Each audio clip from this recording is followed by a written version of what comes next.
শিক্ষক আন্দোলন আমরা দীর্ঘদিন ধরে দেখছি, শিক্ষকরা রাস্তায় বসে রয়েছে। আমরা দেখলাম যে শুক্রবার একটা শিক্ষকদের অর্ধনগ্ন মিছিল, পশ্চিমবঙ্গের ইতিহাসে এরকম দৃশ্য আগে দেখা যায়নি, বাম আমলেও নয়। শিক্ষকদের রাস্তায় অর্ধনগ্ন হয়ে নামতে হচ্ছে, কোন পর্যায়ে গেলে এটা সম্ভব হতে পারে? রাজ্যের সরকার সবসময় চেয়েছিল যারা মানে তাদের নিয়োগ দুর্নীতিকে ধরে ফেলেছে, নিয়োগ দুর্নীতিতে বিরাট বড় চক্র কাজ করেছে, এইটা যখন মাস্টারমশাইরা বুঝলেন, শিক্ষকরা যখন বুঝলেন যে তাদের চাকরি চলে যাচ্ছে, তখনই কিন্তু আমাদের রাজ্যের মুখ্যমন্ত্রী তাদেরকে কবজা করার চেষ্টা করেছিলেন। সঙ্গে সঙ্গে তিনি কিন্তু ডেকেছিলেন নেতাজি ইনডোর স্টেডিয়াম। সেখানে দাঁড়িয়ে তিনি যা ওষুধপত্র দিয়েছিলেন তাতে অনেকের মনে হয়েছিল বোধহয় চাকরিটা থেকে যাবে। তিনি ওখানে এমন কথা বলেছিলেন যে তিনি বেঁচে থাকতে কারো চাকরি যাবে না, মানে মমতা ব্যানার্জি যে একমাত্র মানে হত্যাকর্তা, হ্যাঁ, সে তার উপরেই ভরসা করতে হবে, তার উপর ভরসা করলেই সব সমস্যার সমাধান হয়ে যাবে, এমনভাবেই কথাটা বলেছেন। এবং অনেকেই কিন্তু তখন বিশ্বাস করেছিল। পরবর্তীকালে তারা বুঝলো আসলে শিক্ষিত মানুষ তো লেখাপড়া জানা মানুষ, চাকরি করছে, তারা তো বুঝছে দেশ দুনিয়া এবং নিয়মটা আইনটা জানবে না। আস্তে আস্তে যখন বুঝলো যে না, এটা ভুল, এভাবে চাকরি থাকতে পারে না, কোর্ট যেখানে রায় দিয়েছে তার চাকরি থাকবে না, সেক্ষেত্রে মমতা ব্যানার্জির ডিপার্টমেন্ট কি বললো, সে আমাদেরকে শোকজ ধরালো কিনা, সে আমার চাকরি এলিমিনেট করার জন্য চিঠি দিল কিনা, তার উপরে চাকরি নির্ভর করে না। কোর্ট যখন রায় দিয়ে দেয় তখন অটোমেটিক তার চাকরি চলে যায়। এই সমস্ত কথা আজকে যারা চাকরি হারা আন্দোলন করছে তারা কিন্তু বুঝলো, অনেক পরে বুঝলো। আমরা তখনই বলেছিলাম এই আন্দোলন করতে গেলে প্রতিষ্ঠানের বিরুদ্ধে আন্দোলন করতে হবে, কারণ এটা সরকারের প্রাতিষ্ঠানিক দুর্নীতি, সরকার এই দুর্নীতির সঙ্গে যুক্ত। তাহলে সরকার এবং তার দপ্তর যদি দুর্নীতির সঙ্গে যুক্ত হয়, সেই দুর্নীতির বিরুদ্ধে আপনি লড়াই না করলে আগামী প্রজন্মকে আপনি রক্ষা করতে পারবেন না।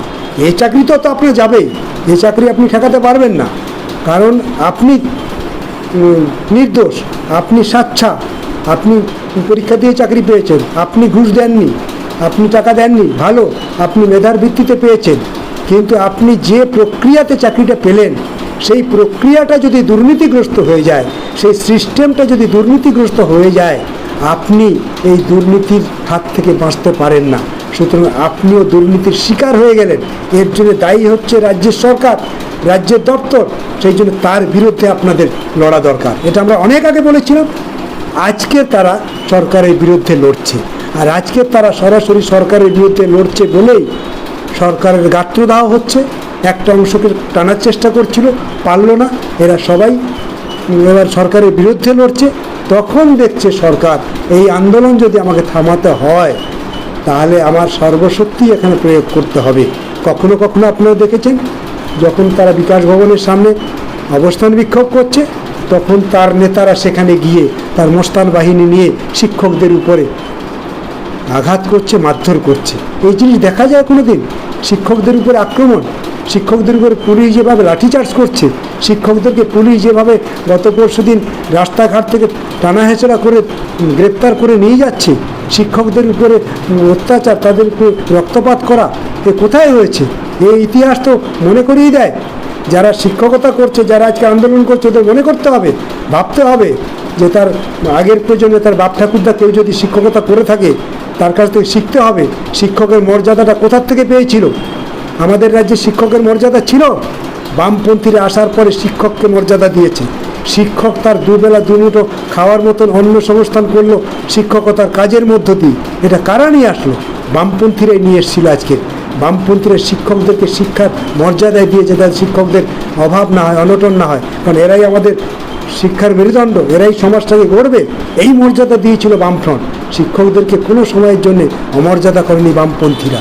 আজকের এই সরকার আসার পরে আজকের শিক্ষকদেরকে শুধু পথে বসিয়েছে না, শিক্ষকদেরকে যেভাবে অত্যাচার, যেভাবে মানসিক নির্যাতন দেয়া হচ্ছে, যেভাবে শারীরিক নির্যাতন দেয়া হচ্ছে, গোটা দেশের মানুষ তাকিয়ে আছে পশ্চিমবঙ্গের দিকে। এটা একটা সভ্য সমাজে এই জিনিস করা যেতে পারে? পুলিশকে দিয়ে এই জিনিস করানো হচ্ছে, এটা কখনো হয়? এইরকম নির্মম অত্যাচারিত স্বৈরাচারী সরকার ছাড়া এটা কখনো সম্ভব নয়। সরকার যাই বলুক না কেন, মানবিক মুখ সরকার যেভাবেই বলুক না কেন, মুখ্যমন্ত্রী যা বলছে সম্পূর্ণ মিথ্যে কথা বলছে। মুখ্যমন্ত্রী আজকে কি বলছে, যে না আমি এখন সবটা বলতে পারছি না, আইন মেনে চলতে হবে। তার মানে ঢোক গিলছে আজকে। আইন মানেন উনি? কোন আইন মানেন? আইন যদি মানতেন তাহলে আজকে আমাদের ঘরের ছেলে মেয়েদের এইভাবে মাসের পর মাস, বছরের পর বছর আমাদের রাজ্যের মেধা শক্তি ধুলোয় ভুলণ্ঠিত হতো না, এইভাবে গড়াগড়ি যেত না। খোলা আকাশের নিচে আমাদের একেবারে গ্রামের শিক্ষিত ছেলেমেয়েরা, শ্রেষ্ঠ সন্তানেরা আজকে তাদের মাঠে বসে থাকতে হচ্ছে। এই সম্পূর্ণ সরকারের দুর্নীতির কারণে, সরকারের স্বৈরাচারিতার কারণে, সরকারের গোঁড়ামির কারণে, সরকারের আইন না মানার কারণে আজকে আমাদের রাজ্যটা এই জায়গায় চলে গেল। এ কবে ঠিক হবে জানি না। দেশ স্বাধীন হওয়ার পর আমাদের রাজ্য ঘুরে দাঁড়িয়েছিল, নানান দিক থেকে ঘুরে দাঁড়িয়েছিল। শিক্ষা দীক্ষায়, স্বাস্থ্যে, মেধাতে অনেক মর্যাদা পেয়েছিল রাজ্যে। আজকের এই মাটি মানুষের সরকার, মমতা ব্যানার্জির সরকার আসার পর আমাদের মান, সম্মান, ইজ্জত সব কিছু ধুলোয় মিশিয়ে দিল। এই সরকারের বিরুদ্ধে শিক্ষিত ছেলেমেয়েরা যদি এরপরেও যদি ঘুরে দাঁড়াতে না পারে, তাহলে আমাদের রাজ্যের যে শিক্ষিত মানুষ অন্যায়ের বিরুদ্ধে যে মুখ খুলতে পারে না, সেটা আরেকবার প্রমাণ হয়ে যাবে। সেই জন্য যারা লড়াই করছে আমরা তাদের পক্ষে আছি, কিন্তু এই লড়াইতে শুধু তার চাকরি টেকানোর জন্য লড়াই নয়, আগামী দিনে যাতে এই রকম দুর্নীতি করে পরবর্তী প্রজন্মকে এইভাবে যাতে শেষ করতে না পারে, তার জন্যে গণ আন্দোলনের সঙ্গেও তাদেরকে যুক্ত হতে হবে। তা না হলে লড়াইয়ে টেকা যাবে না, রক্ষা করতে পারবে না। কারণ তৃণমূল এবং বিজেপি দুজনে মিলে এখন টিকে থাকার চেষ্টা করছে, দুজনে মিলে টিকে থাকার চেষ্টা করছে। যারা আন্দোলন করছে এরা যাতে বুঝতে না পারে, তার জন্যে বাইরে থেকে তারা সেটিং তত্ত্ব নিয়ে এসে এদের সামনে তুলে ধরার চেষ্টা করছে। আমি শুধু যারা আন্দোলন করছে তাদেরকে আমি অনুরোধ করব যে তাদের অন্তত বোঝা উচিত তৃণমূল বিজেপি কি চাইছে আমাদের রাজ্যে। এটা যদি বুঝে আন্দোলন করতে না পারি, তাহলে সেই আন্দোলন কিন্তু বেশি দূর এগোতে পারবে না। আমরা ওদের আন্দোলনের পাশে আছি। আগামী দিনে প্রয়োজন হলে নিশ্চিত তাদের সেই আন্দোলনকে আমরা প্রসারিত করব এবং গোটা রাজ্যে যাতে ছড়িয়ে পড়ে তার দায়িত্ব আমরা নেব।